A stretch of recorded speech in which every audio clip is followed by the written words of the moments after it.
to it because of keeping in the curriculum because of the fact that I feel as though it's a very interesting book. I thought it was a very interesting book, and it used to be my favorite book, to be honest.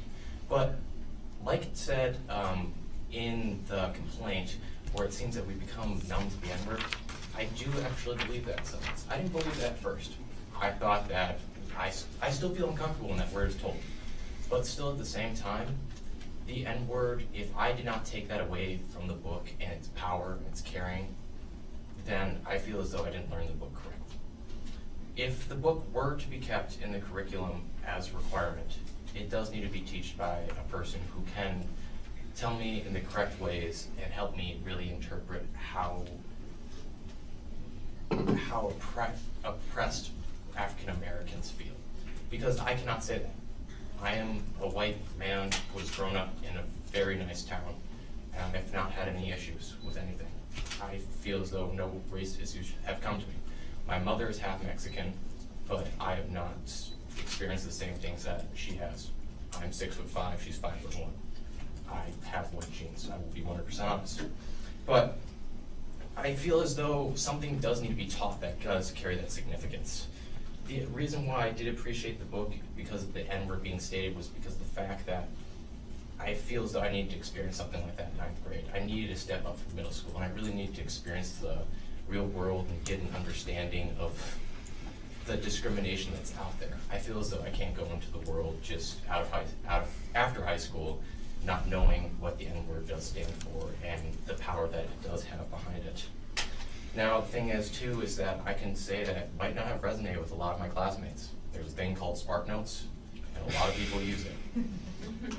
I can say that I used it today, actually, to make sure I could touch up on To Kill a Mockingbird. I do appreciate lessons that do come from literature, but I do also understand the idea that the N-word is used 48 times and how terrible that is. I didn't understand that before I read the complaint and the appeal. I actually enjoyed reading them both. But I definitely believe that if it is still part of the curriculum in some way, it should definitely be optional. It should really be optional. I think it should still be available in our libraries at its school. But I really do understand how offensive it is. With that said, thank you all for being as great as you are as MG school board. I just voted for the first time, so that's pretty cool. But otherwise, I mean, I really do appreciate it, and I'm happy to talk here and give a perspective as an MG student. Thank you. Thank you. Our next person is Shannon Anderson.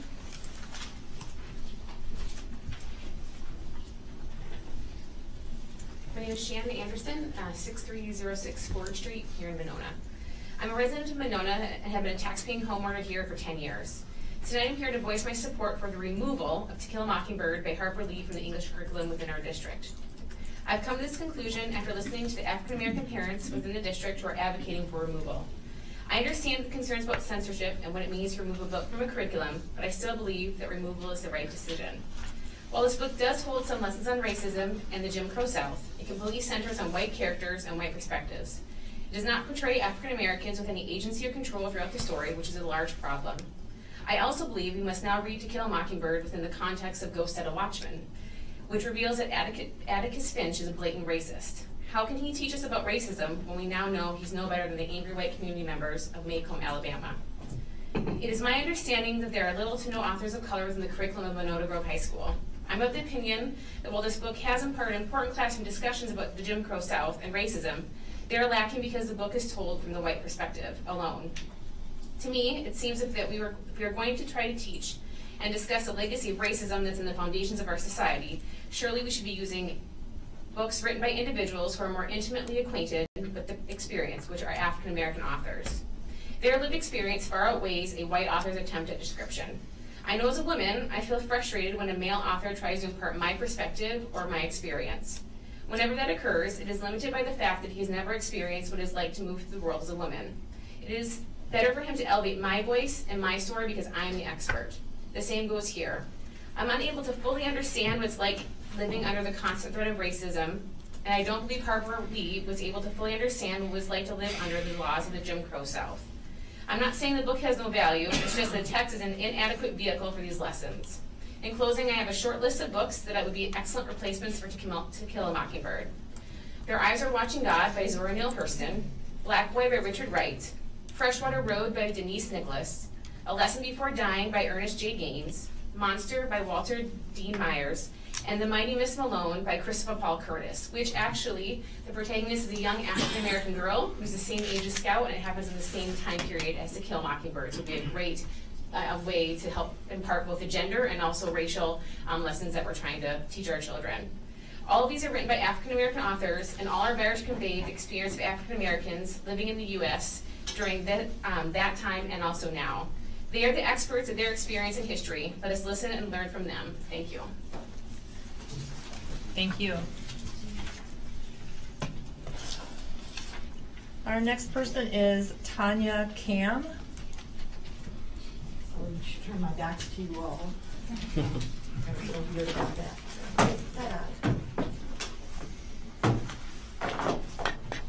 So my name is Tanya Cam. I live at 5514 Schluter Road here in Monona. I'm an associate professor of English literature at UW-Whitewater. I teach, among other classes, U.S. multicultural literature, and my dissertation was on memoirs by women of color. I just want to say, like, when I read, I don't have a prepared speech, when I read To Kill a Mockingbird, I liked it, you know, a long, long time ago. And I see why it's a classic. But I think that with change in demographics, we have to make room for new classics. And this is a statistic by the U.S. Census Bureau. By the year, you probably know it already, sorry. By the year 2020, so in 2 years, more than half the nation's, the U.S.'s children, and those 18 and under, will be of color or mixed race. More than half in 2 years. So I think that the change in demographics demands a change in curriculum. It seems right to me. I have a few suggestions in terms of what might work. This is a graphic novel, a memoir by John Lewis, Congressman John Lewis, so it's a real person. It's about teaching activism in a peaceful way, so it might connect with a lot of students who participated in the March for Our Lives. The N-word is used. My debate is not so much with the N-word. It is hurtful and painful, and I would not want to be a student of color, any color, in that class where the N-word is being read over and over again. The N-word is used here, but it's in the context of how hurtful it is. Activists, black and white, are being trained by fellow activists to not respond, not get violent when someone calls them the N-word or an N-lover. So it is there. You can have that meaningful conversation still. It's a graphic memoir. I think students would love it. It is rich. It is being taught at multiple universities, including Marquette University. It has won the, not the Pulitzer Prize, I'm sorry, the National Book Award for the third one. It has won the Coretta Scott King Book Award. It has won the John F. Kennedy Book Award and the American Library Association's 2014 award. So it also comes praise. And this is a real person. It's written by a person of color and illustrated by a white person, so you can see connection and unity if you want to read those themes. Did I want more statistics? Oh, I want to, you know, teachers, I'm a teacher too, are incredibly overworked. It's a lot of material to find a new book. I'm being, you know, asked to look for a new book because it's just not in keeping with, I guess, the vibes of my students. They're younger, they're hipper than I am, and I lose touch sometimes. I honestly do, and when I realize they weren't responding, I have to look for a book, and that meant me reading 4 books over the weekend. But I found something that I think will work. I think even if you did a test run with one teacher, I know it's so expensive to get new books, but new books will be coming. They'll have to change, right? Not just for African American writers and African American students, but for all students of color. I have some other books. The woman who spoke before me, I commend her list. I agree with all of hers. I think Monster would also work well. And I think the teachers would love teaching it once they got used to it. I hate change. It's tough. It's a lot of work, but I think they'd love it because of the students' responses. So that's all I have to say. If you want to look at it, if you want to check my statistics, I have the URLs for my statistics. Thank you. Thank you. And I believe we have one more person, Lita Nas. Thank you. Thank you. Thank you. My name is Lita Nath, and I live at 4424 Oak Court in Monona. I am speaking against the use of the book. As a community with an aim of seeking to improve its diversity awareness and have a welcoming community for all, we must try to understand, number one, how different social groups experience social life. And 2, listen to any complaints and seek understanding. 3, make compromises to strive for most community members to feel comfortable and safe. 4, revise curriculum so authors and or main character voices are from diverse backgrounds are read and understood. And 5, give difficult or material that causes tensions to experts to handle. If a majority group continues to only view a situation from its single perspective, the community does not feel like home for everyone, and steps towards a welcoming community for all is thwarted. I'm in favor of replacing To Kill a Mockingbird or moving it to an optional list or to the social science classes to be studied because I'm in favor of Monona making efforts to serve all community members and consider all community members. And so we can understand the different experiences from different groups in our single city here. So please remove the text from the class or make it optional. Thank you. Thank you.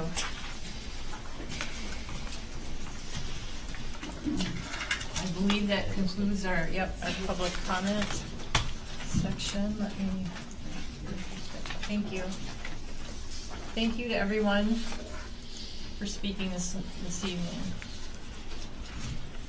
All right.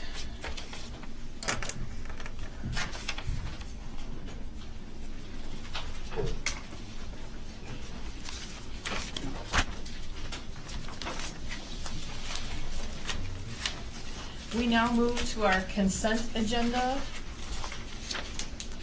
It currently has the approval of board meeting minutes. We also have staff retirements and resignations. We have a CISA 2 contract for 18-19, and also the approval for a Dane County New Teacher Project contract for 2018-2019.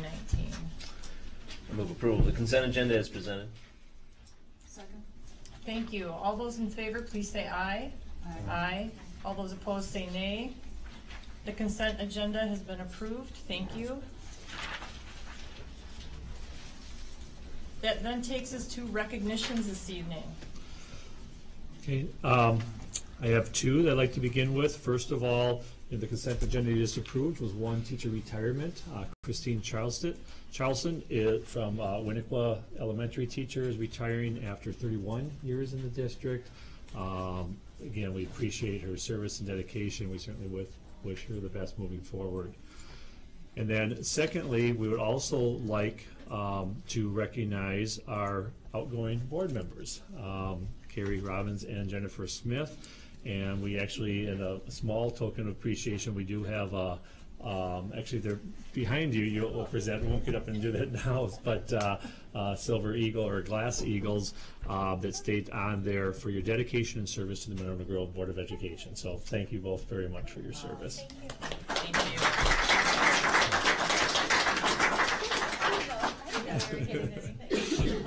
You know, at the high school we called it getting the bird, right? So, just had to share that moment, but thank you. Yes. And I just wanted to congratulate our music department and all the students who performed in the musical Crazy for You this past weekend. They did an absolutely fabulous job. The choreography was some of the most difficult I've seen our high school kids ever do, and it was pretty amazing. It was amazing. Yes. Congratulations to all of them. All right. Well, I just add, I mean, it's a huge list of names, but our track teams are doing spectacularly, and one of our students was just featured in the Community Herald for golf and basketball. And then I always love it when they put in those sections about how the kids are doing in their postgraduate education. And we had some nice lists of our kids in there too, so. Thank you. Have them make you feel good. Anything further for recognitions tonight? All right, thank you. That then takes us to correspondence. Okay, and this probably could have went under recognition as well, but correspondence you do on your board docs have the official tally of the last Board of Elections. So as we wish our outgoing board members the best and thank them for the service, we also would like to congratulate our new board members that will be joining us. First of all, incumbent Jeff Simpson has been reelected, and then our new board members that will be taking office on April 23rd, Andrew McKinney, who is with us this evening, and Eric Hartz. It's also there. Okay. So, again, congratulations and welcome. All right. That then takes us to an item for possible action that we had moved up in our agenda, and this is regarding the instructional materials complaint appeal.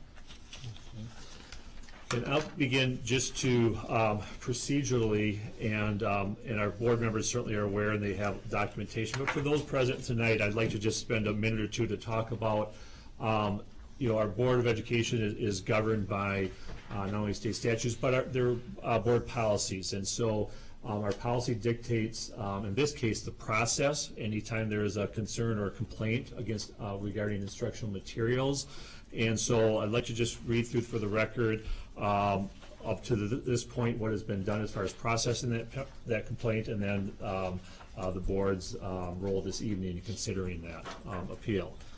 Okay, and so originally there was a complaint filed by parents objecting to the To Kill a Mockingbird book as being a required reading in our 9th grade curriculum. Board Policy 9130 governs such complaints, which was followed. That policy requires the director of instruction is referred to that person for review, and includes a provision for assembling a committee in order to consider the complaint. The committee was formed, met 2 times to read the complaint, and the materials were given to read between meetings. Then the committee, when they convened, voted 4-1 to recommend retaining the book in the curriculum, but also with the caveat of a recommendation of further consideration of the place in curriculum, the context in which it is taught, and possible equivalent options for use of the book. And then that was forwarded to me. I supported the committee's recommendation and notified the parents. The parents filed a timely appeal, and then through policy, that appeal now has been forwarded to the Board of Education, where all written materials that were given to the review committee have also been shared with the Board of Education. And then policy 9130 governs that review tonight of the appeal, that says the board shall review the matter and invite the individuals in writing of its decision as soon as practicable. And then the discussion at the March 14th board meeting led to consensus in talking about what the matter means and referring to, again, that committee's decision. So without going through the rest of it, the board has the process in which to consider that appeal, and then ultimately for the board to make a decision through the use of a motion following or during discussion. Susan. I think it's also important to note that the stated basis for the appeal, it's on item 5 in this outline, was that policy 9130 was not properly executed by the school district, and that 2, the committee failed to perform due diligence and execution of its duties because A, it didn't fully address the objections written in the complaint, or B, follow the criteria outlined in school board policy 9130. So in light of the charge, which is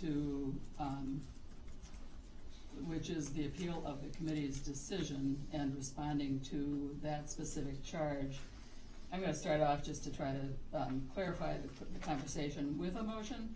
I move to confirm the review committee's decision to retain To Kill a Mockingbird in the English curriculum, with the recommendation of further consideration by the Monona Grove High School English Department of its place in the curriculum, the context in which the book is taught, and possible equivalent options for use of the book. Thank you. Thank you. We have a second. That then takes us, we're open for discussion. And then, I guess Yes. I give some of my rationale. Sure. I think we all struggled a lot with this. I always cited this book as one of my favorite books. And then this gave me a lot of pause, and on the one hand, I kind of appreciated the academic exercise of reading through all the articles, and it led me to other articles, and it led me to Ta-Nehisi Coates' book and his YouTube videos and his essays and what Danny Glover's writing, various other people's writing. And I thought a lot about it and was rereading the book. I'm not quite finished yet, but I'm finding it is on its merit, there is just a lot there. However, our job is really to stick to this appeal, which is of the committee's decision. So to the point that policy 9130 was not properly executed, I would say there wasn't really any evidence in the complaint to support this. I think there was some comments that I felt were based on a misinterpretation of policy, in that the complainants assert that any part of the process on which the policy is silent is a violation. That's not accurate. Silence in a policy does not equate with not allowed or even not appropriate. For example, the inclusion of supplemental materials, and there were articles pro and con, and again, they gave me a lot of pause, and all of your comments and the emails. We haven't gotten a lot, but we've gotten a couple opposed and one very powerful one, two actually powerful ones, one today, in favor of. So we've gotten a few from both sides, and your comments are all very, are powerful as well. So I felt that the inclusion of supplemental materials, which consisted of articles taking positions for and against the merits of the novel, was logical and reasonable. The identification of who would facilitate the committee's work is not spelled out in policy, and the appointment by the superintendent of the director of instruction to fill this role was appropriate. Policy, in fact, notes that wherever the title of superintendent appears in policy, it should be read as superintendent or designate. So the argument that the director of instruction was biased in her selection of committee members is also supported only by opinion, not fact. The argument that committee members were not knowledgeable in the area is again based on judgment of the complainants. The policy requirement is that the lay members of the committee be knowledgeable in that area. One of these individuals is employed by Monona Library and has a background in literature. The other is an African-American parent and also has experience with racism. The area is both quality literature and racism. In fact, all 5 committee members are knowledgeable in that area. Second point, the statement that the committee failed to perform due diligence because it didn't fully address the objections written in the complaint. I feel it did address the objections written in the complaint. The only actual sort of evidence cited for this is based on opinions of the complainants, sometimes based on their interpretations of policy language and their belief that the book as a whole is discriminatory and therefore a violation of policy, which I believe is a matter of opinion. The second point there was that they didn't follow the criteria outlined in school, the committee didn't follow the criteria outlined in School Board Policy 9130 in their analysis. These criteria were simply to be meant to use to guide thinking. There's no policy requirement that these criteria be the sole consideration. And even given this, I think you could argue about all of those items as well. So therefore, when I consider the grounds, the charge and the grounds on which we are to make this decision about the policy, I conclude that in fact the policy was properly executed. The committee did in fact do its due diligence. I also was able to attend the review committee's meeting and listen to the members' I thought very thoughtful comments. I honestly, from listening, wasn't sure which way they were going to go at the end, because they too talked about how they had liked the book back in the day, but reading it again and reading in the context of reading all these articles, I read all the articles and Ta-Nehisi Coates' book first, and then the other thing before I started reading the book again, because I kind of wanted to get my head a little bit in a different place. And I could say a lot more about the merits of the book, but I don't think that's what we're here to talk about right now. If other people get there, I probably can't help it, because I've just been thinking a lot about this for a long time. But anyway, that's why I made that motion, because I wanted to start us off and I think try to frame the conversation in what I believe the charge actually is. I'd like to read the policy 9130, just one phrase from it. It says, the board shall review the matter. It doesn't say we review the appeal process. I mean, the review committee's process and make a judgment on their process. It says we review the matter. The policy specifically says that we consider the merits of the question. In my mind, when you say to review the matter, you consider the merits of the original question, not simply the process by which the review committee reached their decision. This is a complicated issue, and I apologize for being long-winded and rambling. I try to avoid that. But there's a lot of things that this has been a long and illuminating process for me. And I'm not sure exactly where to start, but I've got a lot of questions and comments to make. And I'm going to start it this way. I was on the airplane the other day, and the flight attendant's name was Atticus. I know 2 women who are named Scout. You know, that speaks to the impact, the importance of this book. But does anybody know anybody named Tom Robinson or Calpurnia? There's a reason for that. I had a discussion, the first thing I had a discussion with my son, who was graduated from this high school and read this book. We were talking about this book, and I came up and I said to him, now imagine you're reading this book as a 9th grade African-American student. What positive role models, what positive characterizations are there in this book for you to identify with? Stop in its tracks. And you know what? Everybody I've asked that question to, from some of our teachers, some experts, people on the street, it stops them in their tracks. And we have an achievement gap in this school, in this district, something that's been really incalcitrant, something we've had a hard time addressing, achievement gap. And it's part of the problem. The fact that we have in 9th grade, one of the books you read, all of the positive models have the same skin tone as mine, and none of the positive characters, and anyone with a darker skin tone doesn't have a positive characterization. That's an extra burden. That's an extra, sure you can read around it, sure you can teach around it, but it's an extra burden, and it's an extra hurdle, that's the word I'm looking for African American students that our white students don't have to deal with. They can relate to Scout, they can relate to Atticus. They can be inspired. I've heard lots of stories about how people have been inspired by Atticus. I think this is a great book. I think everybody should read it. But the question is it the best book for our 9th grade class, for the objectives that we want to meet? And one of those objectives, one of those very important objectives that's in our strategic plan, is to address this issue of the achievement gap.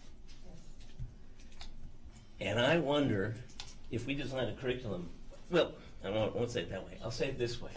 We should be erring on the side of getting at that achievement gap, not putting up books that have extra hurdles for our minority students.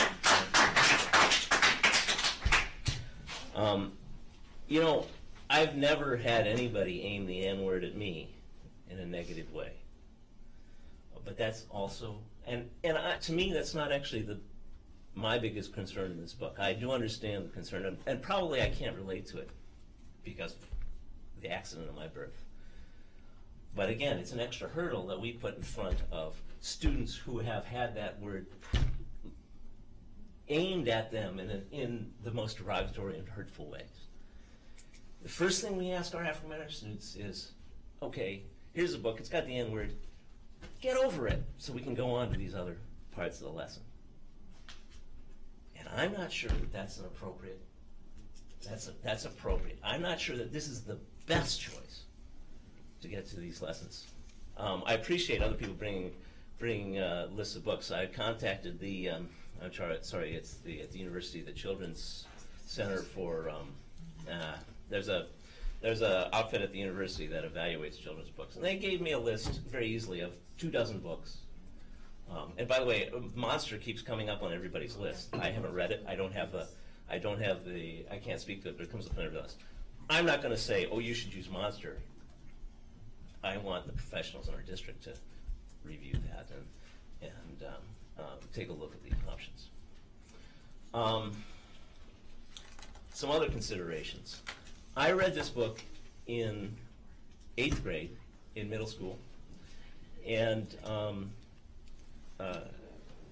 the setting of the Depression-era South was to me long ago far away. Even then, back in the 70s, I couldn't relate to it.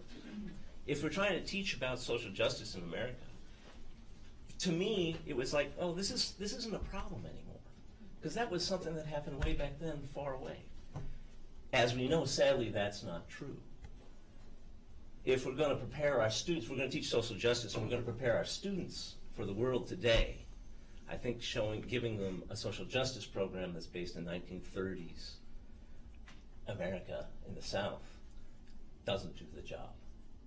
Because it didn't do the job for me. And I don't know if and I can't see, it's even farther away now. Unfortunately, as someone said to me just yesterday about this, it's surprising how far we haven't come on the issue of race in America. And I think that a contemporary portrayal, given just the recent news, may be more appropriate. We think about this white savior model. At the time this book was written, there were thousands of African Americans facing down bull counters, dogs and clubs, getting arrested at lunch counters, sitting on buses where they shouldn't be. And these people are all heroes and faced the difficulties and challenges much greater than any ahistorical Atticus Finch's did. So why are we using this as a list? Why is the white guy the hero when there would be thousands and thousands of examples if we don't want to talk about the reality of social justice in our curriculum? This isn't about banning a book. This is about, are there better choices for us? And I really think that there are. There is an issue. I do have an issue with the review process. And anybody who's been on this board for a while and knows me knows that I have a very difficult time when it comes to substituting our judgment as a board for the professional judgment of the people in this district. I am very reluctant to do it, and I've stated that over and over again. So when I'm going to do that, I'm going to have to be very careful about the reasons behind that. And I looked at the review process, and I have to say I think it was flawed. And I think it's flawed for a couple of reasons. The most important one, they didn't take public input. We have an obligation, again, it states in our strategic plan that we are going to be engaged regularly and responsive in ongoing two-way communications. This is a community issue. I really believe we should have taken that the committee should have had the community input in front of it, before it. I've heard what we heard tonight when making that decision. The second thing, the objection I have is I think the standard that they applied was too low. Everybody, and I hear everybody say this when they talk about this book, everybody had on that committee expressed serious reservations about this book. Committee members said, well, we have these foundational sort of central texts that we use, that everybody uses, and then they can take the lessons they learn when we're teaching from these texts and apply them to everything else, the books they read on their own, or these books that they read optionally as part of the class. Take these lessons out. Shouldn't these central texts be the most inclusive ones that we can find, rather than texts that put up challenges to some segments of our student population? The other thing that was expressed was that it was also expressed in the committee that, well, part of the solution is if a student objects, they can opt out and get other materials, which actually has happened in a case in front of us today. That's a third of the group discussion in 9th grade. It's not acceptable for these students who are the ones we're trying hardest to meet to be opted out. Yes. It's not acceptable to me. I don't know necessarily what the solution of this is, but that can't be part of it. It's unacceptable to me that is part of the solution. Yes. Okay. Personally, it's unacceptable to me, and I hope that the rest of the board feels that way.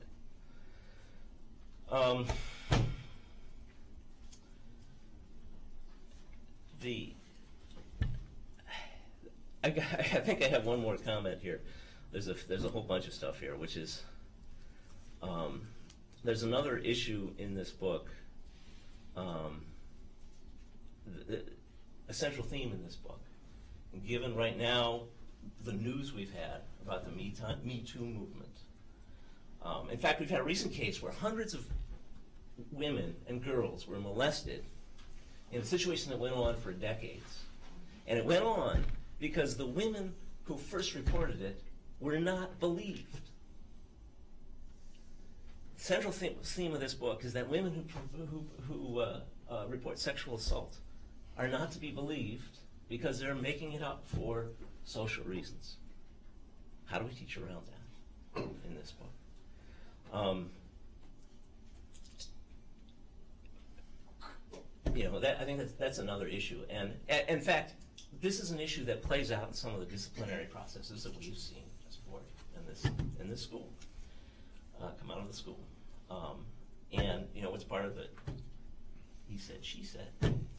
It's another issue.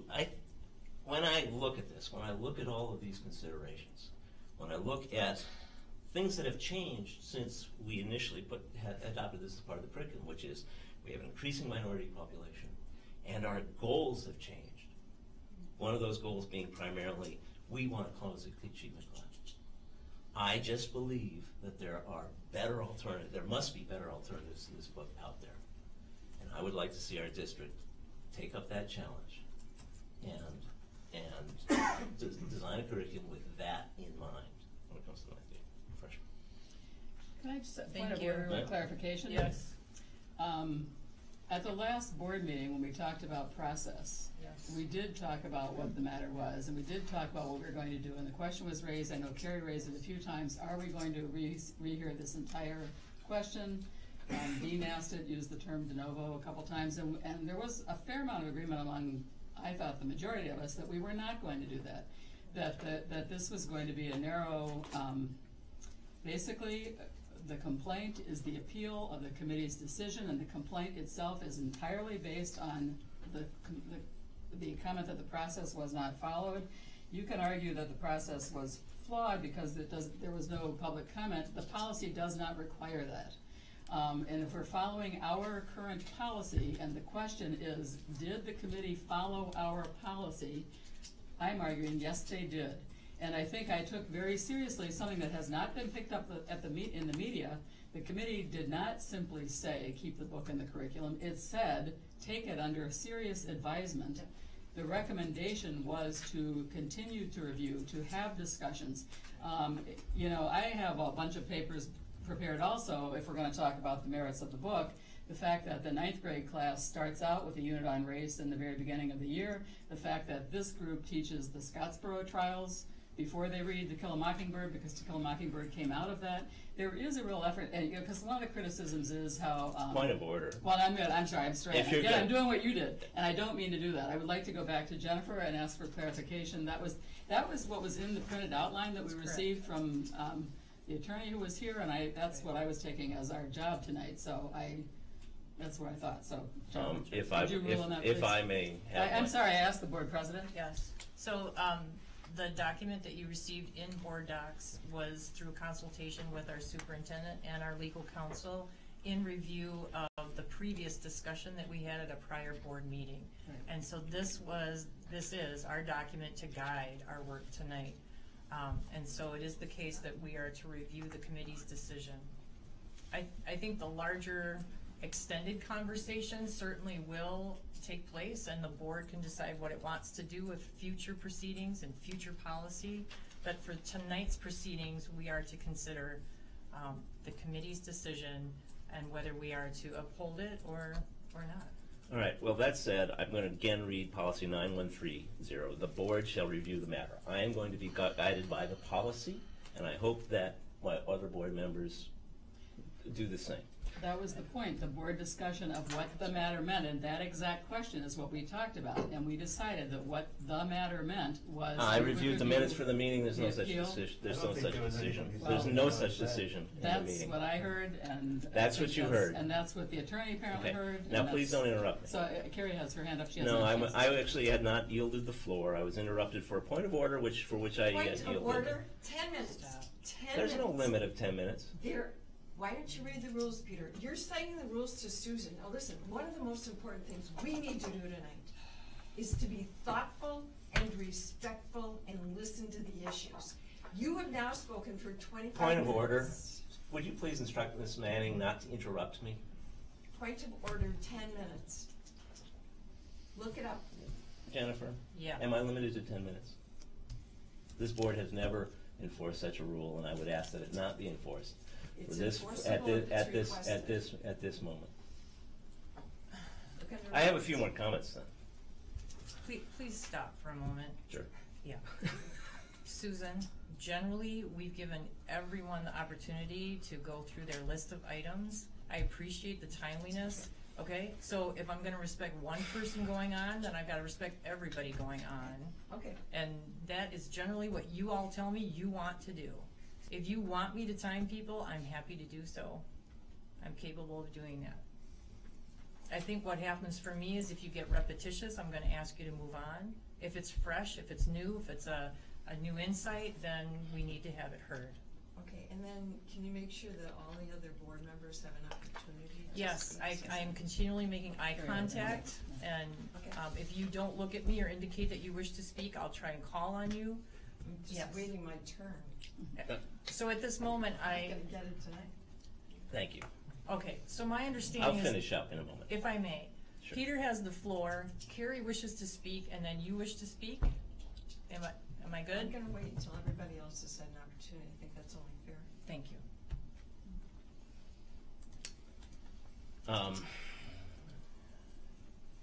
Well, as I said, I think there's two issues. I would not object to this book. I believe we should be reviewing the matter. I would not object, if I didn't think that there was an issue with the process. I would also have a hard time objecting at this point. But it's come to us, we're the intersection with the community, we're here to represent the community, and I think the discussion of the impact of this book on our African American students is perfectly appropriate for us to discuss and take this into consideration. And that, I think, is also a failing in the process, because I was at those committee meetings, and I don't recall hearing a significant discussion on of the impact on African American students of this book, of these issues, of the hurdles, of the N-word, from the point of view of an African American student, which is what some of the things I've heard from objections from both parents and students in our district. No, stop now. Thank you. Ready. Last time the board met, I asked to clarify our role, and in reading the notes that our attorney prepared for us tonight, I see that we're here tonight because we are reviewing an appeal of the committee's decision, which I took to understand the decision on whether or not to remove the book, not whether or not they followed the process as it was outlined in policy. So I had a different understanding coming here tonight than what you articulated, Susan. And I came here tonight prepared to advocate for the reasons that I believe it's appropriate for us to remove the book from the curriculum. I sent a letter to our English department to give them a heads up that this is what I would be sharing tonight, because I have very much enjoyed my time being of service on the board, and it is not lost on me the weight that this will leave as my last board meeting. And I feel badly about our teaching staff, and I have high respect for our teachers, including Kelly Sullivan, who spoke here tonight.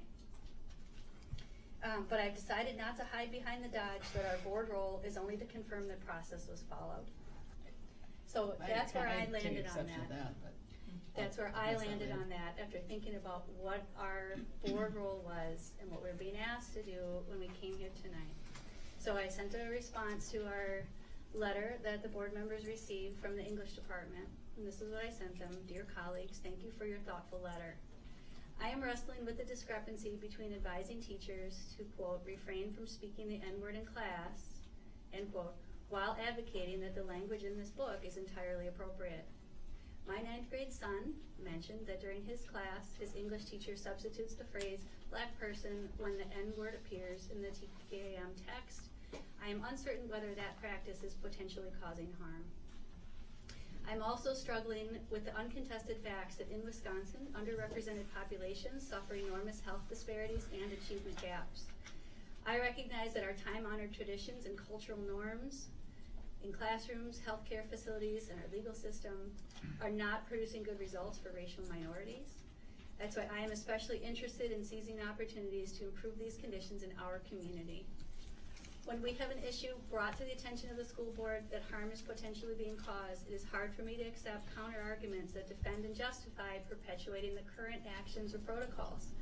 Of course, there have been plenty of times that established, highly respected professionals changed their minds about what they believed to be correct when they discovered it wasn't. I wholeheartedly support the professionalism of our educators. This does not mean that I believe a decision made by the English department faculty is untouchable or unchangeable by others in the district who are charged with oversight responsibilities. Further, I believe it is possible to disagree with a particular position without exaggerating that one point of disagreement to be construed as wholesale disregard for teacher professionalism. I'm worried that the argument put forth in your letter implies an exaggeration such as that, which is not warranted no matter what is decided during the board review of the TKM appeal. Your letter inspired me to write back directly, in particular because April 11th is the final meeting of my school board tenure. It's been a privilege to serve on the Board of Education, and I regret ending with what may be an unpopular position on this controversial topic. I hope it does not cast aside our many other collaborative accomplishments over the past 3 years to move the district forward. I really felt it was important to share my thoughts in that way with our English colleagues in that department before coming here tonight, because I have a personal conviction that my service on the board has afforded me very few opportunities to work on the work of the district with the achievement gap. That is just not something we get to. We spend a lot of time quibbling about an order of our agenda items and who gets how much time to speak. And I feel like I have not been able to contribute in our district to moving us forward on this very topic, and if this is the only opportunity I have, I'm going to take it. So I came here tonight prepared to vote to remove this book, to send a signal that we need to be doing more work on this topic, in addition to all the strong work that many, many people are already doing. This is not to negate the fact that people in the district have equity and social justice very high on their priorities. I feel really confident that our strategic priorities truly reflect what we've committed to doing. I just feel like where I landed on this is I can find a role for the board in this that I think is appropriate, that I listen to what our attorney advised us, and that's just where I landed. So I'm prepared tonight to vote against the motion that you just put out, Susan. I'm sorry we didn't talk first, because now we have to maybe have a vote on that motion and see how we're going to proceed. But I'm prepared to not uphold the English department recommendation in the committee review, and instead our attorney advised us that if we were to proceed with making a motion tonight, that motion also requires us to include a reason for why this book may review the charge to us, which was to remove the book. The policy provides any board action to remove material will be accompanied by the board statement of its reasons for the removal. So if a board member wants to make a motion to remove the material, they must include a reason or reasons for removal. And we're not there yet because we have a motion on the floor, and I've learned enough to understand process. I'm just mentioning for our group that should this proceed and the motion on the floor doesn't pass, and we have another opportunity, I am prepared to make a motion, and I have a reason in mind. Thank you. Thank you. Finally, you know the process. Took me 3 years. Other voices? I'll go after you if you want to. But because if we're going to open the door, then I'm going to make my other comments, which I wasn't going to make, but I'll make them now. But I'll let Jeff go first. I wrote them down because I didn't want to forget what I had to say. So, thank you all for being here. I truly believe that discussions like this are important for everyone. I think it takes being uncomfortable to grow. I also think it's very important to start with an understanding that we're all on the same team and we all want the same thing. I think that has gotten lost in some of this discussion. The thing we want, obviously, is to give our children, all of our children, the best education possible. And I believe it's important that we do not assume intent for anyone. Understand that the very nature of policy is that people interpret them differently. As we see here, we've had 3 different board members interpret one thing, completely different. So it does not mean if someone interprets a policy different than you that they're lying. They just are seeing the world in a different way. I also need to stop here and say a word about our English department. I empathize with you in making this complaint because I know as a district, we have a long ways to go in terms of equity and how we are reaching our children of color. Hopefully we've made some strides towards improving that tonight, but I don't think it's fair that what we put on our English department. That being said, it's not being fair to our English department to say that they do not have the skill set to handle these tough discussions or are not mature enough, etc. A few years ago, Colleen Kerr went to the media and said the social workers at Senate Middle School did not know how to work with the black boys in the school. This was the only middle school in the district that had 2 social workers, and me being married to one, I knew how incredibly far off and ignorant his statement was. He had no idea what was happening on a daily, weekly, monthly, or by-minute basis, but he made his claims based on a day's worth of test scores and a truckload of ego. While I'm not here to litigate that instance, I use it as an example to be careful making claims on what someone can or cannot do on their job. We do not know anyone else's story. While everyone has not experienced some degree of the same, or even the same degree of racism, there is a good chance that we have all felt those same emotions, and we can all empathize with each other. I think we have a great group of highly skilled teachers, and I'm pretty sure they would all say that they are very comfortable having these tough discussions, and I'm certain they would also say that they are better at teaching this book now than they were 3 years ago. And one thing I have learned is that you do not know what you do not know. And while I have worked very hard these last years to increase my understanding of other cultures, I know I have miles and miles yet to go. I also know I will be further along in the year than I am now. It is a perpetual process of constantly improving, and I know that our staff is constantly working to be more culturally relevant. That also falls on our shoulders to make sure that we have these opportunities to continue this understanding. I also do not think it is fair to sit in a meeting and say, teach me how you would teach the kids. As a former classroom teacher and trainer, I know that every day in every class is different. You have an outline, but every day goes differently, playing off energy, curiousness, cooperation of the class that hour. Like anything that is done right, it takes some warm-up to get the feel of what you are working with and who you are working with each day. So, I'm also extremely disappointed that this issue has come to this point in front of us, but here we are. It's hard to ask our children to be able to rationally discuss things and come to a compromise solution if we cannot model that for them. That all being said, it's time to address the book. While reading it, I am not overly impressed with the book itself. It's way too archaic for my taste, and not just the continuing use of the N-word, but silly things like no boys can cook or women only should wear dresses. I'm going to get cooked myself here. But I realize that this fits into the time period, but unfortunately we know we are still in that time period in many ways. Tomorrow, read, which I don't recommend reading, but read the comments online of the story our friends at the Wisconsin State Journal write about tonight's meeting, and it will make Mockingbird seem like a children's book. No need to fuel that fire. I also think that the white savior story is as outdated as a princess needing the prince to slay the dragon for a story to be told. I am certain that there is no evil, harassing, bullying intent when teaching this book by our English teachers, but I also understand the difference between intent and impact. While the intent is pure, the impact is obviously, as we can tell by our turnout tonight, that not what was intended. I also see your point about the bullying harassment.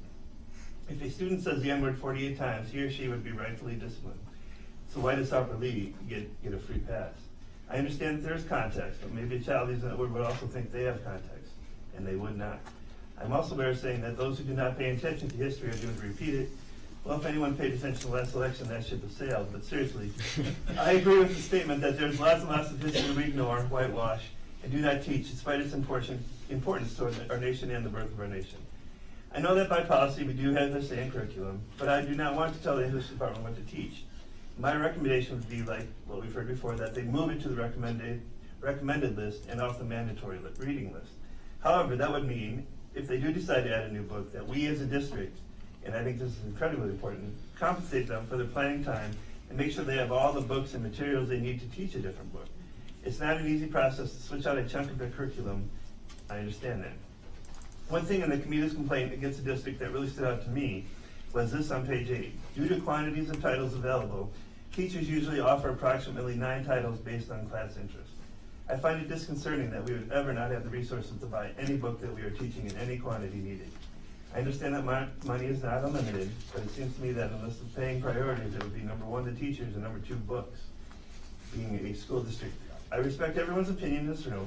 I feel that we can all learn from each other instead of being a northbound Zax who runs into the southbound Zax, and we all dig at our heels, and the world evolves around us. As Martin Luther King Jr. said, injustice anywhere is a threat to justice everywhere. We are all in this together, and we are all connected. So let's make sure in the future and tonight that we are leading the change and evolution of our community and our education together. I think we have a lot that we can all learn from each other, and let's take a page from our amazing group of Cottage Grove, Forever Friends, and do just that. Thank you. Susan? Take another stab. I think that, I mean, everybody, you guys have raised good points too. I think To Kill a Mockingbird can be an effective vehicle to address some of these things. I mean, clearly we heard tonight about young children being called the N-word. I've had that reported to me as well in our elementary schools. This is not the first time they hear that word. It needs to be talked about. The pain of it needs to be talked about. The weaponization of language needs to be talked about. And I think that I talked to my youngest son who graduated in 2003, and he loved this book, and I talked to him about it, and he said, when I was talking about how I thought it needed to be taught, he said, well, just so you know, it wasn't taught that way when I was in school. That was 2003. Since then, we have made a real effort to have our teachers attend the White Privilege Conference 3 years in a row. I was lucky to be able to attend it 2 years. We had, I think, close to 50 people attend it when it was here in Madison. We've done beyond diversity training. You know, we've offered a lot of professional development. We've also had some staff turnover, so it's not something we can't rest our laurels on it. It's a continuing, ongoing work in progress, and we also know that it takes some people longer to adapt, to get into that, to pick up what they need to pick up from that. But I think I feel like it's a mistake to look at this book as narrowly as I've heard it described tonight. The point of the book isn't to talk about the Black experience. The point it's written by a white author about her experience as a child growing up in the South, and the Black characters, that's a huge part of it. Obviously the racism is a part of it, but it's her awakening understanding of racism is a big part of it. Atticus, yeah, I mean, he is I have an issue with that, the white savior thing too, but I don't think this should be the only book that they read. I think there should be other books read by people of color to counteract those images, and I think those facts should be talked about in class. I mean, why is it that this book that was written about 1960, I believe, about a society in 1933, why do you think the Black characters were so one-dimensional? How would that book be maybe written today if you were telling a similar story? I don't think you have to look at Go Set a Watchman to see racism in Atticus. I think Atticus was a racist, and I think you can talk about that. To me, that's something that should be talked about. He wasn't just a great white savior. There are a lot of comments he makes in the book where I think, well, wait a minute. I mean, and I think those are things that should be addressed, because it isn't only in that book that they run into those kinds of things. I think, the letter we got from the National Coalition Against Censorship, Kids' Right to Read project, pointed out that the opportunities provided by To Kill a Mockingbird in engaging students with works, and I'm quoting them now, works that may create discomfort in order to glean a more complex understanding not only of history but also of present-day society, to critically examine the racist ideas that permeated Mockingbird's Macomb community and openly discuss how some of these ideas still plague American society today, and to challenge students to think critically about its resonance with modern society. What about the adequacy or inadequacy of Atticus's moralism in terms of walking in another person's shoes, given their lack of experience in our racially and economically segregated society? Can you really expect them to walk in their shoes? I mean, is that too glib? What are the changes that have taken place in the courts and the criminal justice system since then, and what are the remaining huge problems? The whole the school to prison thing that gets talked about so much, and the way over the extremely high overrepresentation of minorities in our prisons is something that I think kids need to be thinking about, and I think to me this opens up that possibility. I think that I found the rationale provided by our teachers in our English department to be very solid. I also agree with the points in the letter made in another letter we received from the Office for Intellectual Freedom and the American Library Association, that the school district should rely on the professional judgment of its teachers and administrators who have read and studied literature and pedagogy to determine what books best meet the educational mission of the school district and the needs of students. And note that this point, in fact, is articulated in our own policy 2521, which says that it is our professional staff that selects books. So I believe that, again, an overlooked part of the committee's decision was that we encouraged the English department to go back, and my understanding is they're going to be given some summer workshop time, to go back and review this book. I think they ought to review, I believe, Mark Twain's Huckleberry Finn is still taught at a later grade level. That's got to have some of the same issues, and I think that there has to be an ongoing conversation about that, and I absolutely think it needs to align with some of the conversations that go on in the social studies class. Again, this 9th grade social studies class starts off with that, about race as kind of an artificial construct in the first place, but they talk about the history of it. And as far as the lack of reality and some of the things not being real, I mean, this is a novel, and it can't be all things to all people. And I think authors do make use of literary or poetic license. In The Underground Railroad, for example, by Colson Whitehead, the Underground Railroad is not just a metaphor, but rather it's a real system of trains, tracks, and tunnels with engineers and conductors. A reader would not use that point to argue against the accuracy and the horrors of slavery and the absolute terror that accompanied attempts to escape, as portrayed in this highly acclaimed, and I have to say very painful to read, novel. This is a story again about a white woman's childhood and her experience with racism in her community viewed through her lens. That doesn't make it any less valid a book. I think we got to be careful about what we think this book is going to do. This is one book. We read William Shakespeare, we read Charles Dickens in our high school classes. It might be hard for kids to connect to some of that too. I was just talking about that with my husband tonight. I find it hard to read Shakespeare. I like to see the plays and I like to listen to it because it's hard. But I appreciate knowing about it. I do believe part of the mission of public schools is the transmission of Western culture, I think, and beyond. But I think that's a piece of it, and that's why those books are in the curriculum. So I think, yeah, this book's been there a long time. Yeah, the question should be asked, but I don't believe as a board we should reverse the committee's decision, which was to have the teachers make the decision and review it. They need to. It's nice to hear these suggestions of books, and they might be wise to, find out where to get some of those titles from you. But I think that is not our decision to make what books they should read. I'm kind of making all this because I'd like to read some of those too, but now I'm going to start repeating myself. So I guess I have to address a couple other things. One is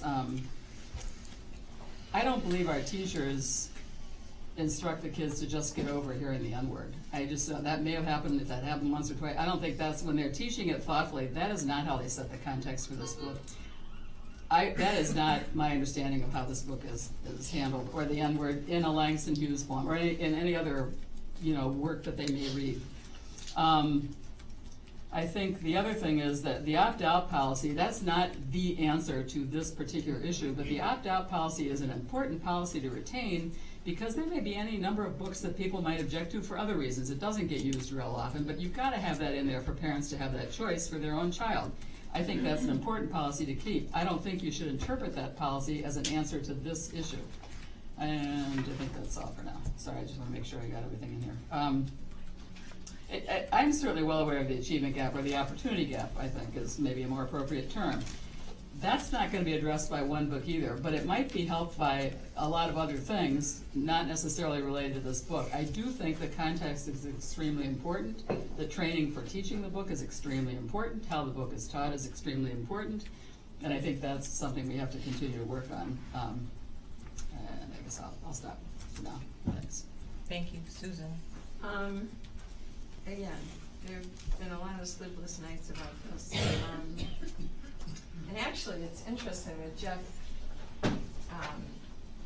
talked about a particular individual, because I actually went to his wife, Lisa Payton, and asked her opinion on this.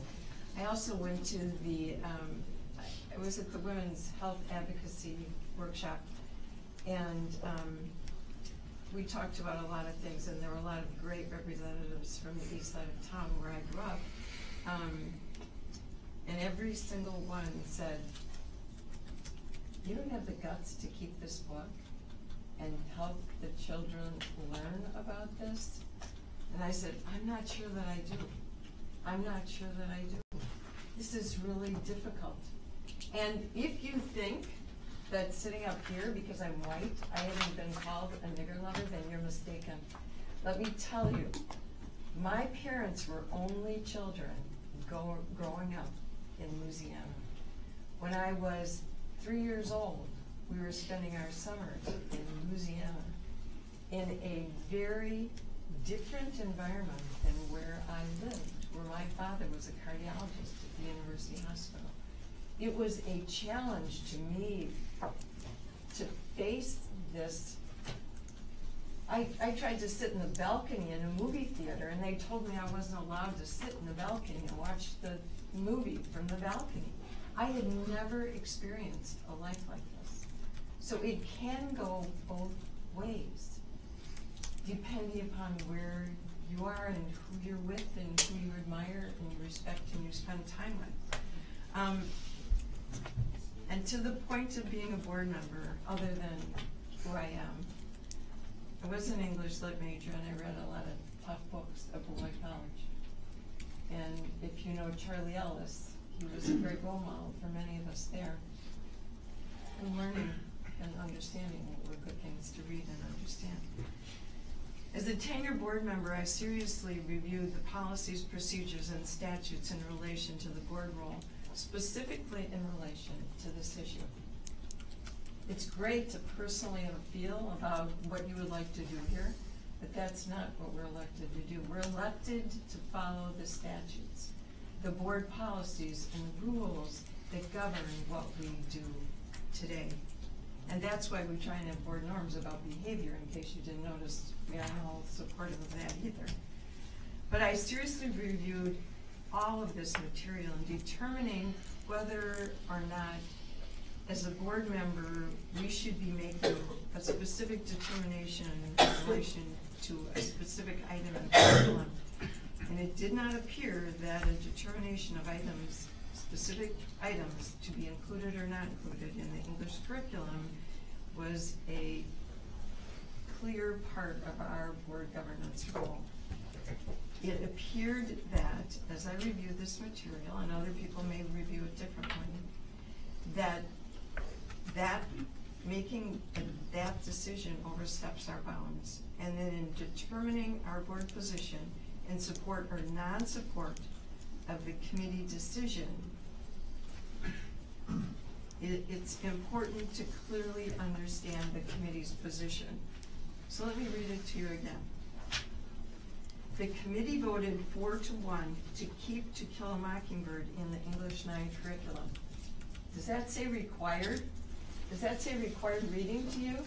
I'm not reading it. It says to keep it in the curriculum. Then it said, the committee recommended that the English teachers carefully consider this book's place in the curriculum. So those guys sitting back there know that they are now required to go back and review this. And if you think the social studies teachers are involved in this decision, you're wrong, because we're getting email from them as well about this issue. They have to review the place in the curriculum, the context in which it is taught, other equivalent options, or other ways to use the book that might include using a choice then as required text. And I expect them to come back to the board and tell me what their decisions are on those 4 items. And the tough thing about this is that's supposed to be their expertise, their license and their training. And it's a tough place to put it. But they're the ones who should be making this decision in relation to the law, in relation to the board law. It's tough.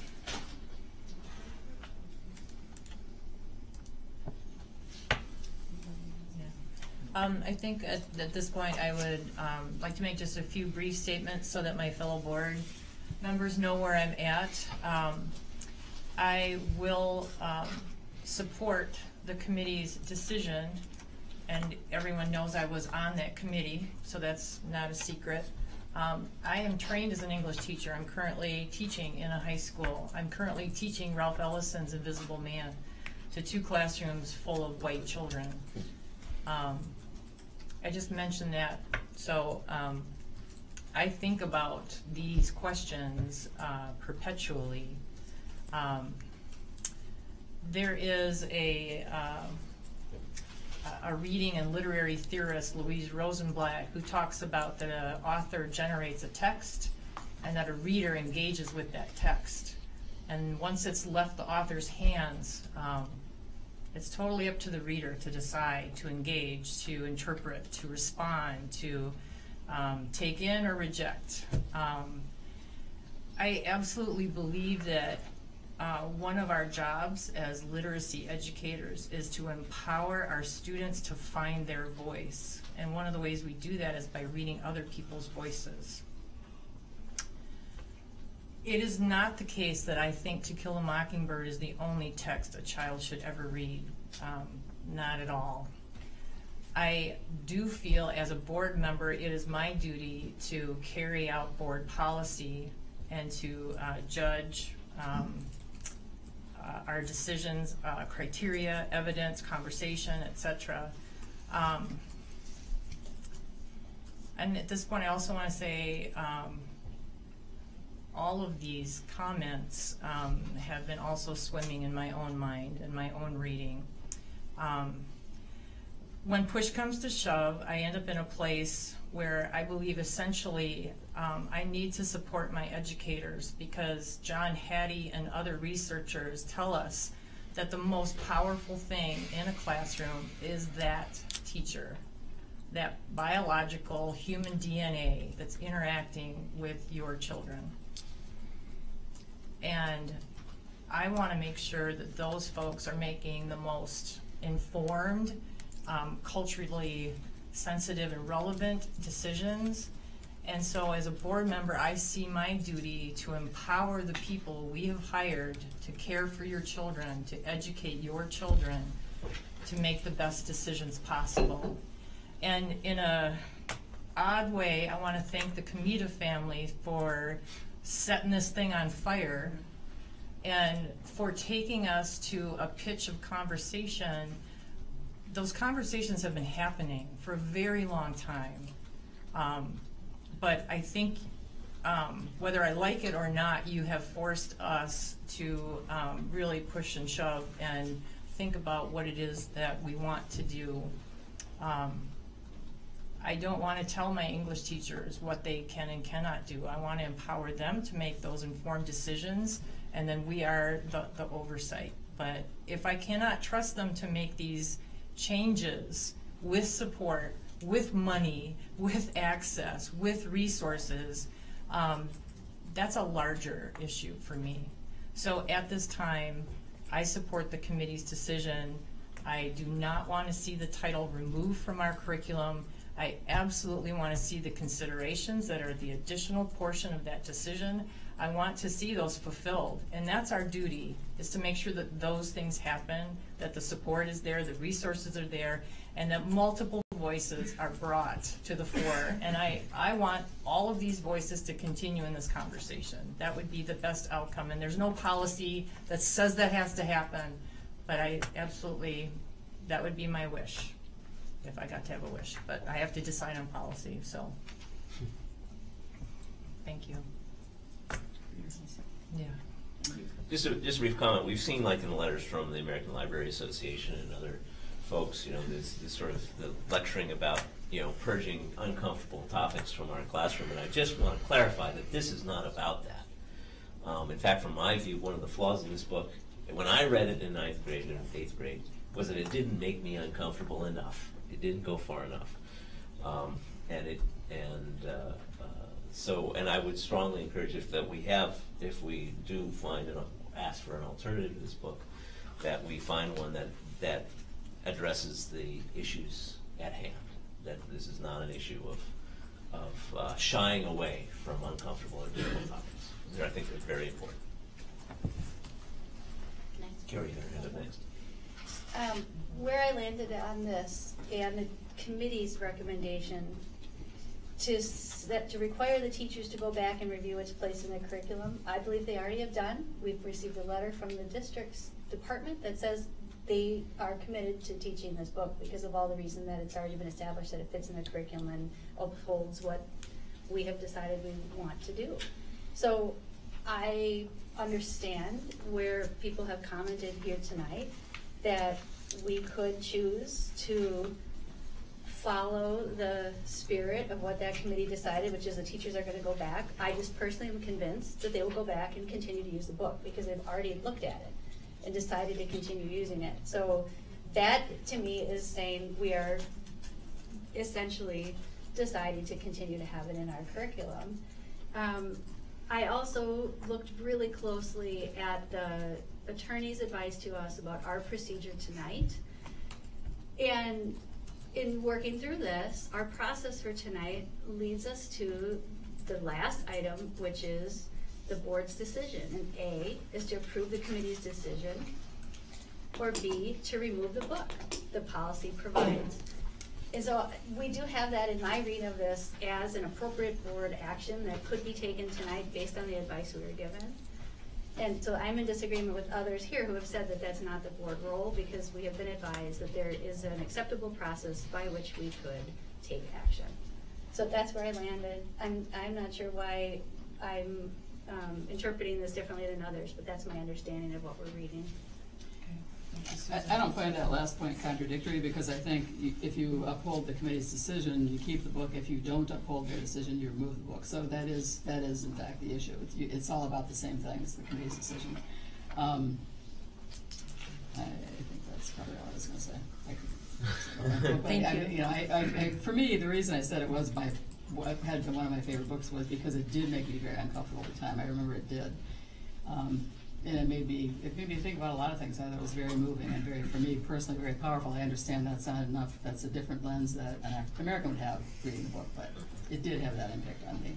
I too had grandparents lived in the South, so the other thing that caught me up was the description of the Southern town, not the racism part, just the physical and geographic. That's part of the writing of that book. It's part of why the book is so well written. Is the writing, is the kids talking. There's a lot of stuff in that book besides all this ugly stuff. So anyway, that's all. I'll put it. Susan? I think it's important to understand. I do not in any way believe that the letter that I received from the English department basically talks about, we have removed this. It is very clear, and I have faith that our superintendent and Lisa will take this recommendation to heart, and that is that they are going to consider this book's place in the curriculum, the context in which it's taught, other equivalent options, or other ways to use the book that might include using a choice. That's what's being done. And to imply that that's already occurred, I don't think is accurate, and I don't believe that that's what's happening. And I do believe if I turned to Dan and said, don't you and Lisa plan to follow through with this critical part, this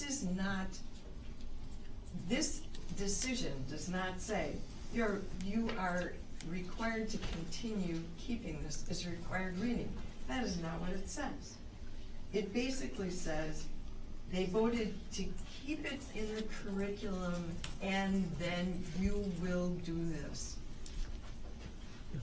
So, yeah, I'd be glad to clarify it, and that is accurate. That review has not occurred. We've initiated that review. Our director of instruction has met with our high school principal and department chair to talk about that process, and that will be a priority in our summer curriculum review with the department. So, correct, it's initiated and not as it The has result occurred. could very easily be an option. I mean, we don't know that. What we're doing is we're saying, we want you to go back with your expertise in this area and make this decision. Again, we can always overturn it later, but that's what we're That is asking accurate, to do. yes. The letter that I received from the English department says, we also believe that our responsibilities to the board compel us to explain our rationale for teaching To Kill a Mockingbird, which we firmly believe ought to remain an important part of the English language arts curriculum at Monona Grove High School, so that the board can make a proper and fair decision. So I took this to mean they firmly believe it ought to remain an important part of the curriculum. It doesn't So say required. Did you read I'm required? only interpreting the letter that I already think that they firmly believe it ought to remain. I didn't So read that as required. when you go into something already believing something ought to remain, it would be an enormous mountain to cross to say we're reviewing its place in the curriculum. So I'm taking this in a different and probably more firmly committed stance that would make it challenging to believe that we can accept the review committee's position that we're requiring them to go back and review its place in the curriculum when they're telling me they firmly believe it ought to remain an important part. I'm landing there after having agonized about this, so I'm ready to take a vote when others are also ready. I feel there's a motion on the floor that I'll be voting against, and if it passes, that so be it. Do you want me to reread the motion? Yes, yes, please, that would be great. Thank you. I move to confirm the review committee's decision to retain To Kill a Mockingbird in the English curriculum with the recommendation of further consideration by the Monona Grove High School English Department of place and curriculum, context in which the book is taught, and possible equivalent options for the use of the book. And I can give this to you later, Joyce. Thank you. Are we good on a voice vote? I'd like to have a roll call vote. Roll call Roll vote. call vote, starting with Jeff, please. I guess I need to hear that again. Okay. I move to confirm the review committee's decision to retain To Kill a Mockingbird in the English curriculum with the recommendation of further consideration by the MGF, the Monona Grove High School English Department, of place and curriculum, context in which the book is taught, and possible equivalent options for use of the book. I'm gonna vote I vote yes. Yes. Yes? No. No. Motion fails for lack of a Pardon? motion. Yeah, it's 3-3. Right. 3 to Motion 3. fails. 3 to 3. I'd like to If- make a different motion, if allowed. He can talk. I'm a little concerned that we're going to be at an impasse with 6 of us here. Well, in that case, the hang on, committee will I'm sorry. understand. Okay. And actually, we haven't taken a position on that. We haven't upheld the committee decision. There's a 7th board member, for those of you who are not familiar with us, whose dean is unfortunately is in rehab tonight for his recent surgery, not for his drinking problem. And what I would suggest is that I talked to Dean earlier today, and he would be available next week.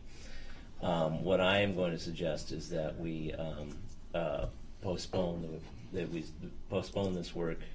Unfortunately, we're coming up with a board changeover. We need to finish this before our next board meeting, which is the officially scheduled board meeting, which is where we have a new board, which is the 25th. And what I'm going to suggest is we postpone this and we hold a meeting next Wednesday, where we can all be present and hopefully resolve this issue, because I do believe that we owe it to the district to have and I think in response to the complaint, we do need to have a positive response one way or the other. I'd like to respond to that and say there's no guarantee that 7 people will be present at another night. Someone could be sick that night. So what I would like to do is have a different motion that I'd like to raise that might garner additional support. Jennifer, with your permission. Yes, please. I move removal of To Kill a Mockingbird as a required text in the English curriculum for the reason that the book is no longer aligned with our community values. The reason I selected that as a reason is because it is not a commentary on the professionalism of our staff or how they're teaching it. It's that we are here as community members, and this book is no longer aligned with our community values. I feel comfortable with making that motion. I'll second that motion.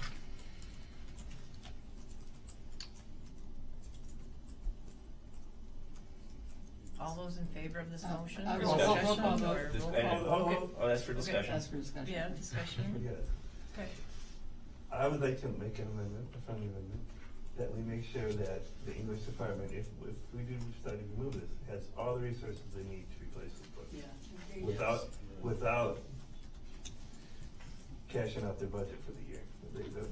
We take care of the new book that goes into the thing.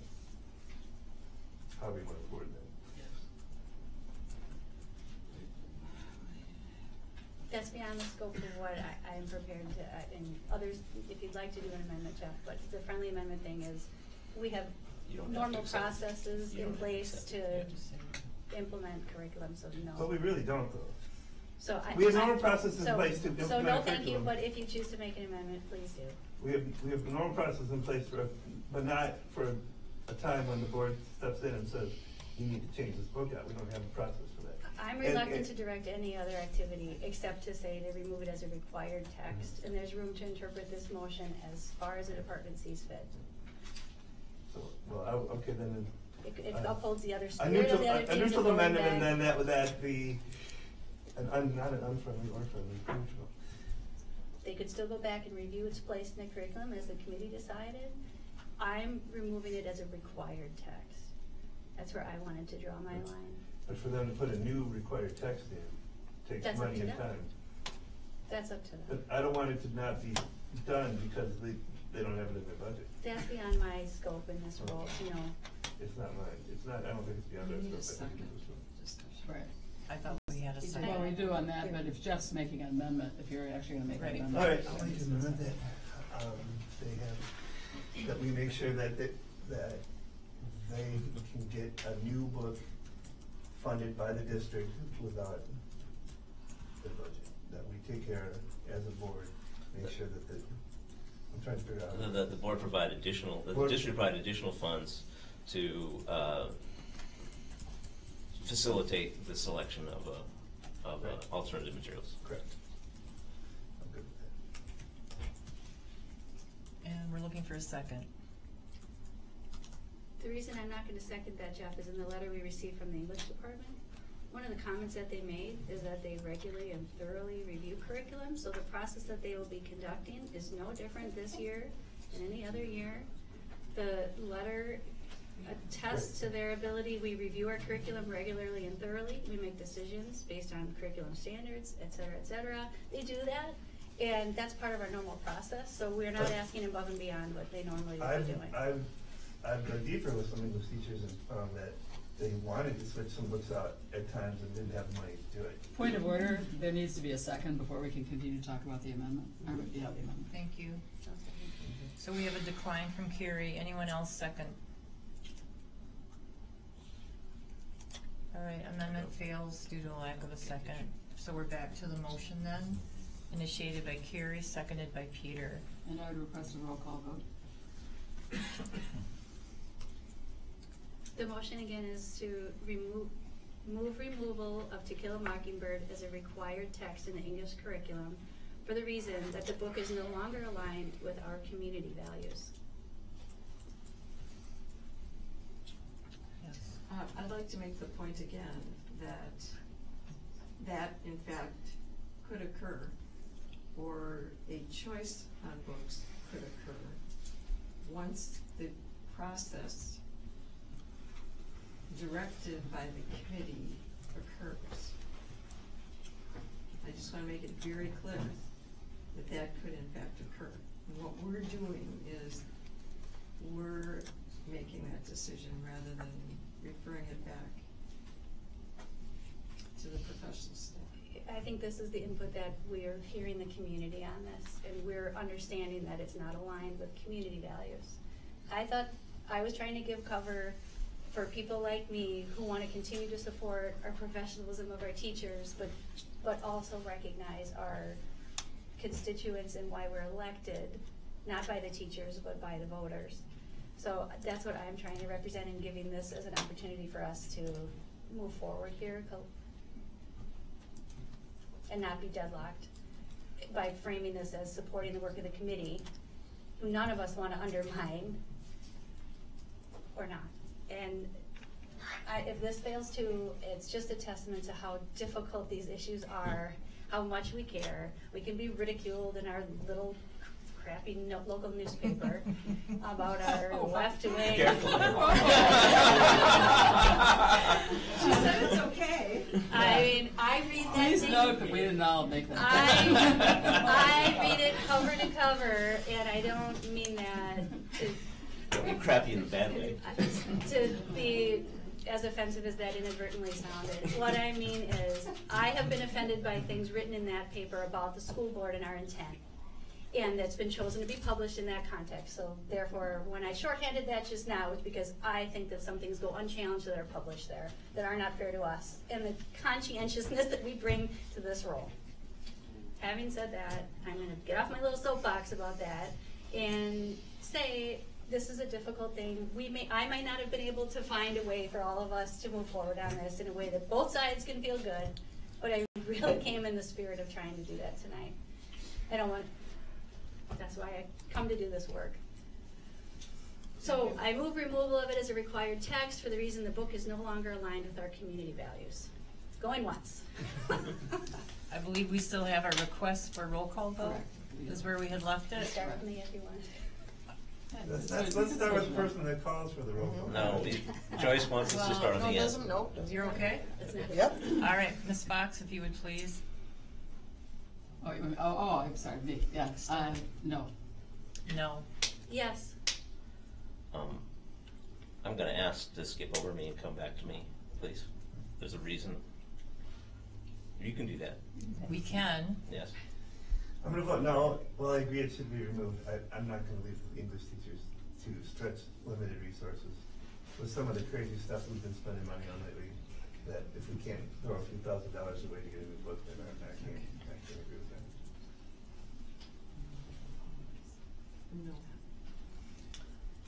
Oh, then I'm free to vote yes. I wanted to skip because in order to ask for it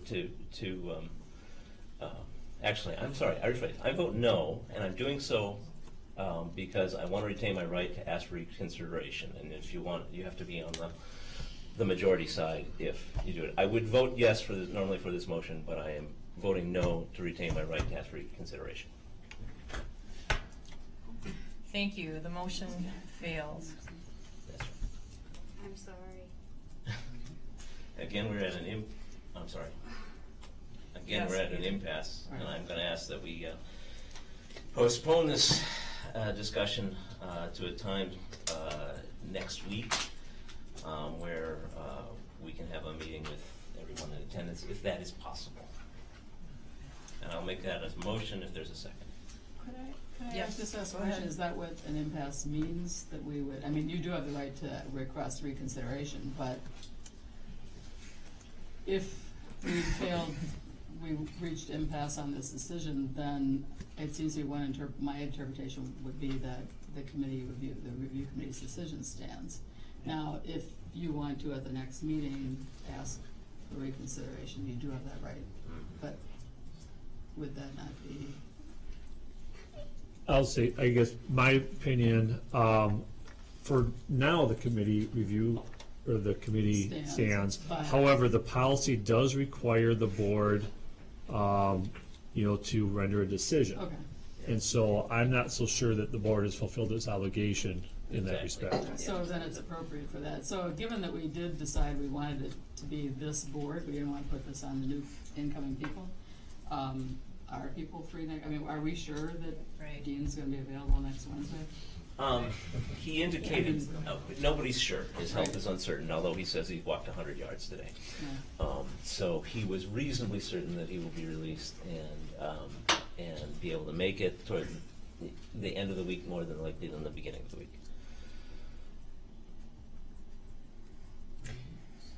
I'm just getting a text at the boys' basketball banquet that I missed tonight. But what I was going to do was look at my calendar to confirm whether I have a list of commitment or not.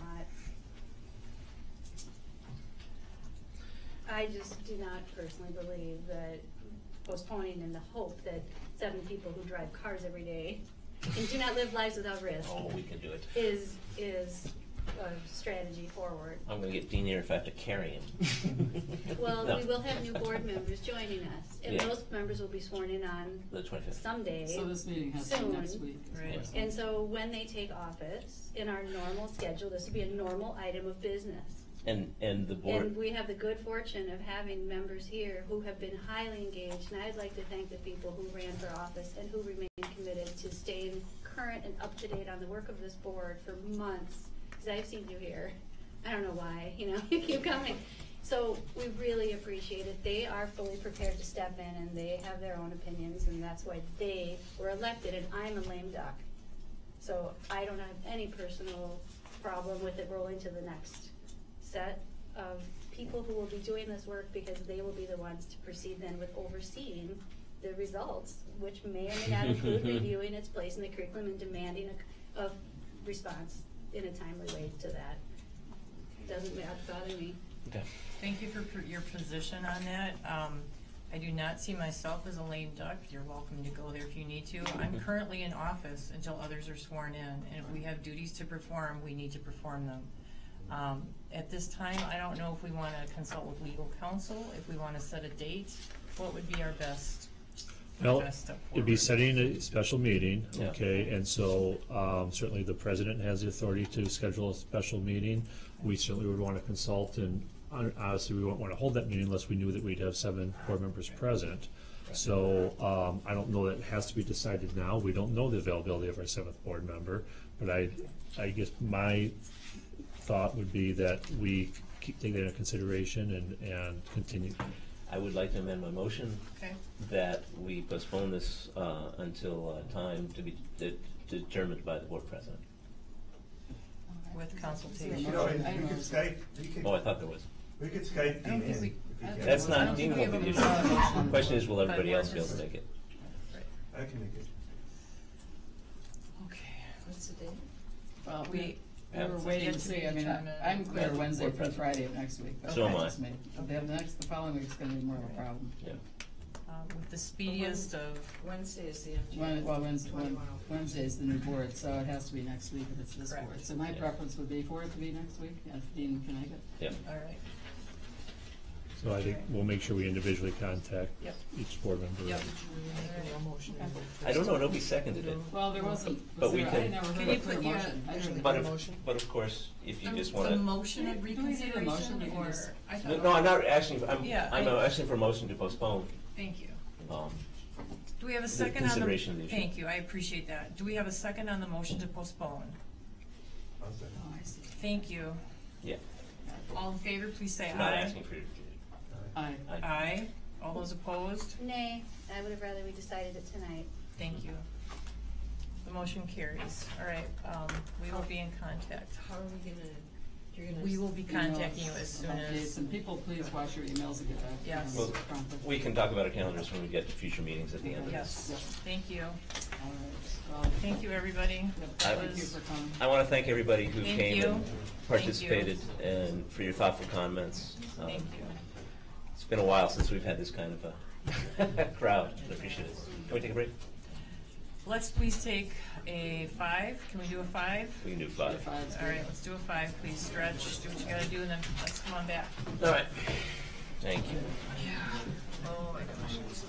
Does that mean we don't get to take the birds then tonight, or what? I'm taking. No, you're gonna take the birds. I wasn't planning to come back. Let's have cake. I've got stuff. Hey, cake. Let's have Now cake. we're talking. I've got stuff everything. Cake for everyone.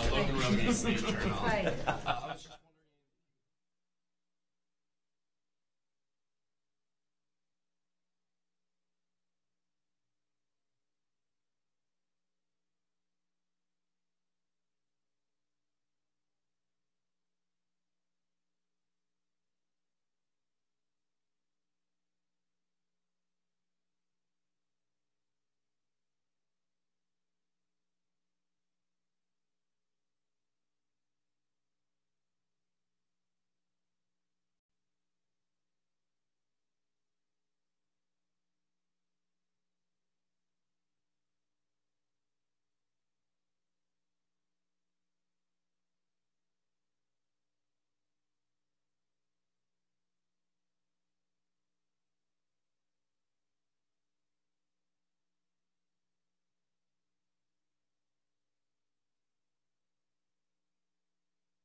Oh, I know, I was just He's- talking to somebody about that, I Nice. said, it wasn't for me about the policy, I just thought those were supposed to do, that's why I had these remarks prepared.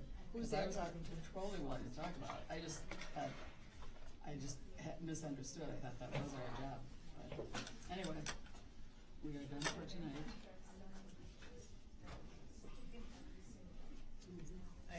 I'm not sure how to convey that a vote I to hold I a know, committee does not I mean don't dismiss think it's fair the to, concerns. To me, it's not an either I know, or. but- I just believe we can work it through. You know what we should do? oh, do you? Wait, Anyway, wait, say that again, that a We'll vote get that 3 to 3. In the hall, In the- I'm hearing distress. Oh, And yeah. we, and then some of us were dismissive Oh, of I the didn't feel it was concerns. dismissive. Yeah, I know, okay, sorry. No, and I just, it's not either or. It's, I believe that change will Just like happen. continuity. We just are giving it to somebody else to do. Well, because it's their job. Well, that's what I think. And it is our. We are back. We are continuing on. Okay. Yeah, So I have no concern. yeah, I mean, it's, Nicole would be- I know.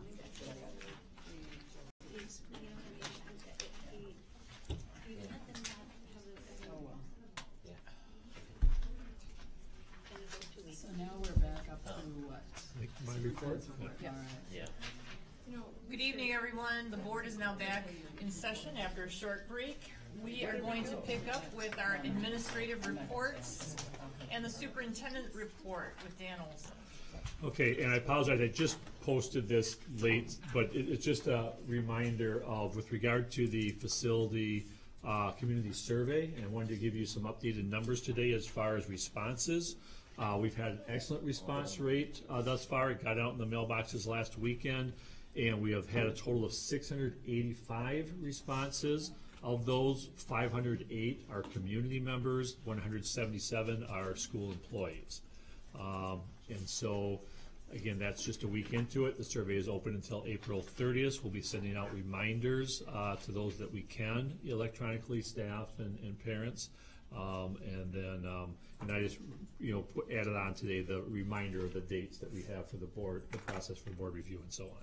I've personally received positive feedback about the quality of the survey. People were very happy with what they received.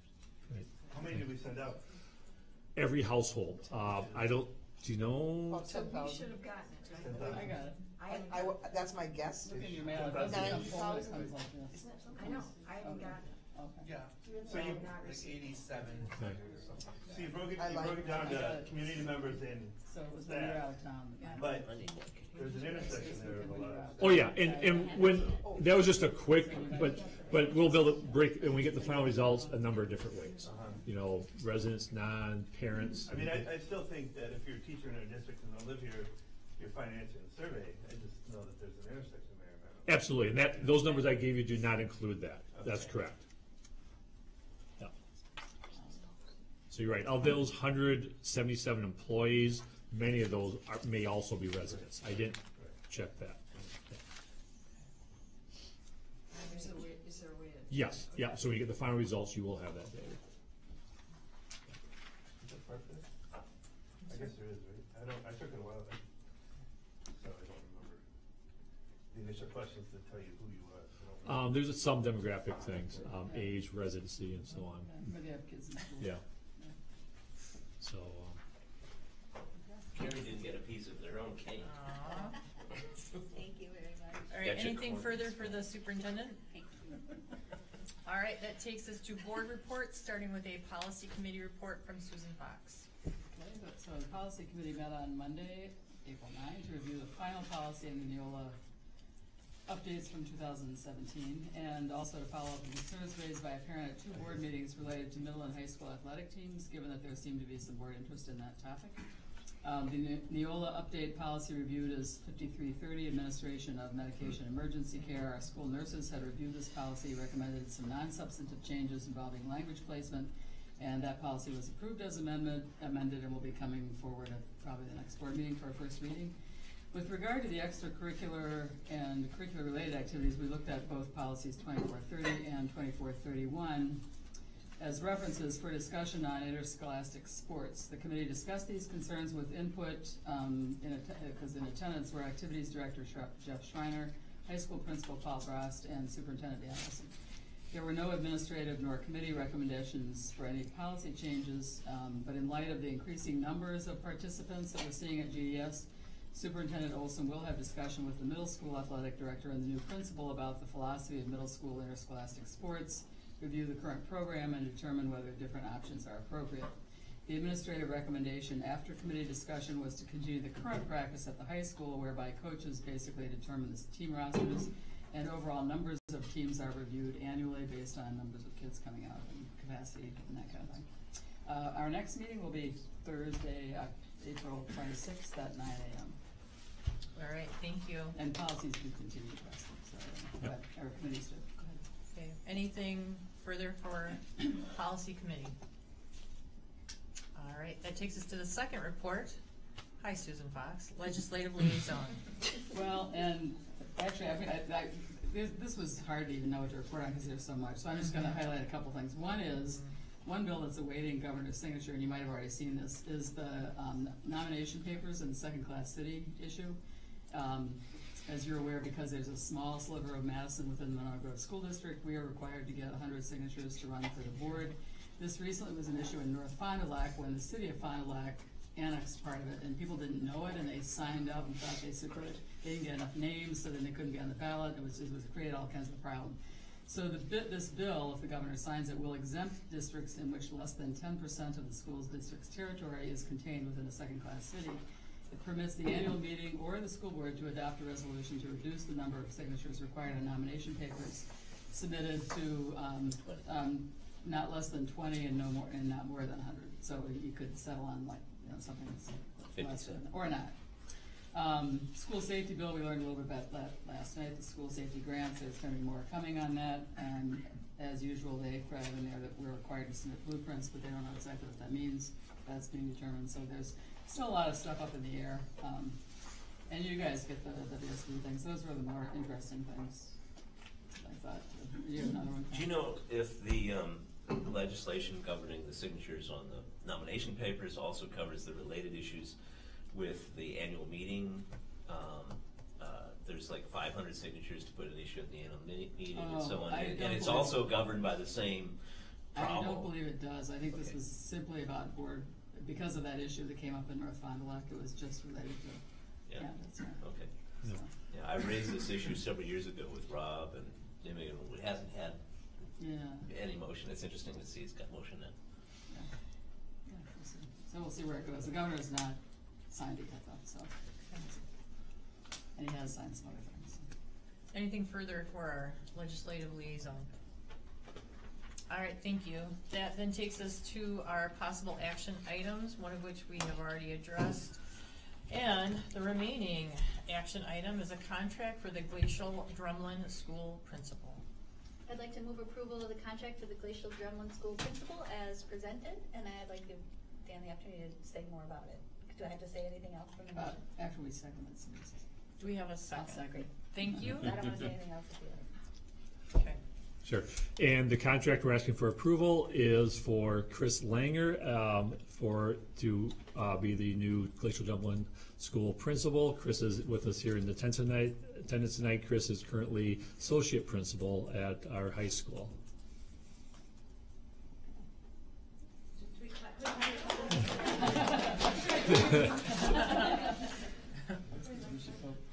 All right. Yeah, Any further discussion? Yeah.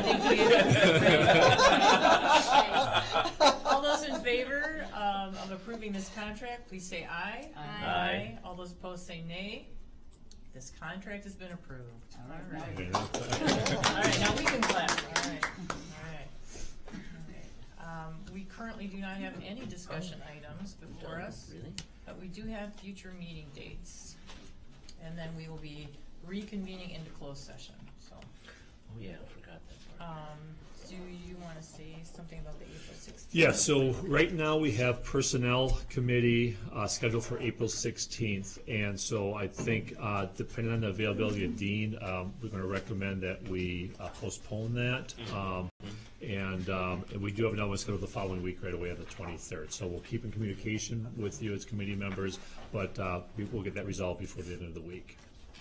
So should we take the 16th off the schedule? I'd like to confirm that Dean's not available. I don't think he's going to be. If by chance he is, so definitely let you know before the end of the week. Okay. Okay. Yeah, I don't think, he may be available for a meeting, but asking to lead the Right. personnel committee. Yeah. So I'm actually going to recommend, but I'd like to talk to him first before I actually cancel it. So, if possible. All right. Anything further on dates or calendar at this time? All right. Then I believe we need a new motion to reconvene into closed session. Is that accurate? And we can read it the way it's read here, the way it's stated here, the whole thing. Pardon? No, you can read the short version. We can, okay. You can read, So, I make that motion. I move that we reconvene into closed session for agenda item C for completion of consideration of enumerated subjects of business. Thank you. We're looking for a second. second. Thank you. All those in favor of moving into closed session, please say aye. Aye. Aye. All those opposed? All right, campers. We have to do a roll call. Oh, roll call again. Let's do roll call, Jeff. Oh, you start again? Yes. Oh, right. Aye. Aye. Aye. Aye. All right. All right, so now Thank you. We We can don't do want to this. get you in trouble. I just We thought. can do this. Yeah, that's, well, The TV cameras. yeah. Thank you, though. All right. Let's take a moment.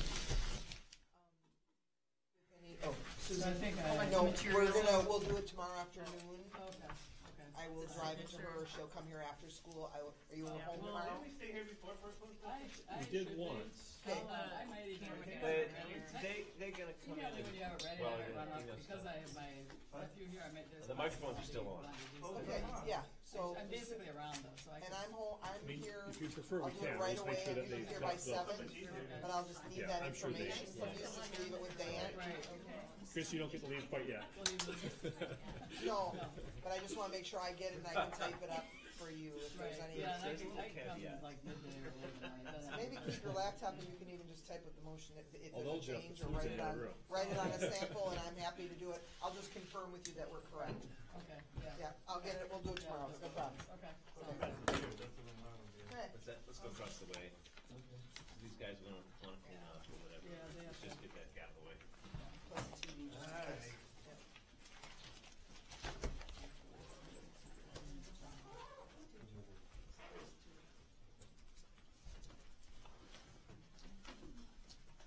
Well, I don't have any hands up. No, and you, if you don't want to have, but wait, and do not lift it from the eagle. We'll see if I have boxes. No, you should have said that with Roger. Hey, Raj, can you take the bird? Jennifer wants to give you the bird.